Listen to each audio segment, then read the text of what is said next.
If your calves and feet are weak, your shins may pay for it. Now, all this week we've been talking about shin splints. We've been talking about energy availability. We've been talking about red S. If you haven't seen any of that or any of our other posts from this past week, make sure you go and check that all out before coming back here. But if we're wanting to strengthen our calves and feet, shin splints is not necessarily only coming from the feet and ankles. It also has to deal with the hips, which we'll also continue talking about later in the week. But if we want to have some variation with our calf and feet strengthening, one thing we can do is change up not only the tempo, but also the range in what we are doing. So if we're going to do, for example, a tempo heel raise, that basically means we're going to come up pretty quick and also lower down pretty slow. We can also pause down at the bottom for a little bit to work on some time under tension. We can also do this loaded. If this feels pretty easy, we can do it single leg as well, and really trying to focus on stability and control as we go throughout a full range.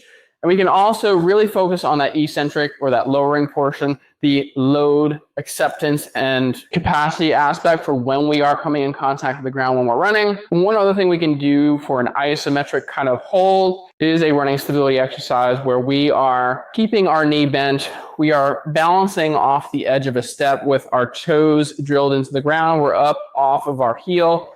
And from here, what we're going to do is go through a running motion where we are going to alternate between a marching position and kind of going back into our reaching position and repeating that through a full range or as full range as possible without us falling over. This is a very hard and challenging exercise, so I would only recommend this for those who are a little bit more advanced. As you can see, I'm struggling here a little bit to maintain full stability and performance. So make sure you give those exercises a try. Change up how we're doing our strengthening exercise, not only to make it different and change up how that exercise feels on our calves, but also keeps things interesting, works on different aspects of our running performance. So if you do have any questions about anything calf or foot related, especially if it has to deal with any exercise, leave those down below. If you found any of these exercises interesting, leave a like or a heart. Save this exercise for later. Share it out with your friends.